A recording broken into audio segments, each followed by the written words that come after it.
1905లో British వాళ్ళు బెంగాల్ను 2 parts గా చేశారు. అప్పుడు దేశంలో ఉన్న ప్రజలు రోడ్లెక్కారు. స్వదేశీ ఉద్యమం ప్రారంభమైంది. ప్రతి ర్యాలీలో వందే మాతరం అన్న స్లోగాన్ని ఊపిరిలా మారింది. కానీ ఈ దేశభక్తి అలజడికి ఒక సున్నితమైన సమస్య కూడా వచ్చింది. ముస్లిం ప్రజల్లో ఒక డౌట్ పెరిగింది. ఈ పాట ఉన్న ఆనందమఠం నవల్లో ముస్లిం పాలకులను విలన్లా చూపిస్తారు కదా, అయితే ఈ పాట మన మీదనా అన్న ఒక చిన్న కన్ఫ్యూషన్ వచ్చింది.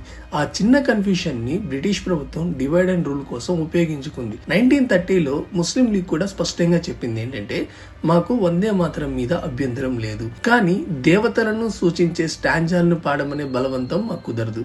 అసలు బ్లాస్ట్ 1937లో జరిగింది. అప్పటి యూపీ కాంగ్రెస్ ప్రభుత్వం వందే మాతరం పూర్తి వర్షన్ ను స్కూళ్లలో కంపల్సరీ చేయడంతో ముస్లిం సముదాయం మా మత విశ్వాసాలకు విరుద్ధమైన లైన్లు పాడమంటారా అని ప్రశ్నించింది. అదే రాజకీయ దిశను పూర్తిగా మార్చేసింది. ఈ పరిస్థితి ప్రమాదకరంగా మారడంతో నెహ్రూ, బోస్, గాంధీజీ అండ్ ఠాగూర్ కూర్చొని ఒక కాంప్రమైజ్ డిసిషన్ అయితే తీసుకున్నారు. ఇకపై అధికారికంగా కేవలం మొదటి 2 స్టాంజాలు మాత్రమే పాడాలి. ఆ రోజు ఈ డిసిషన్ శాంతి కోసం తీసుకుంది.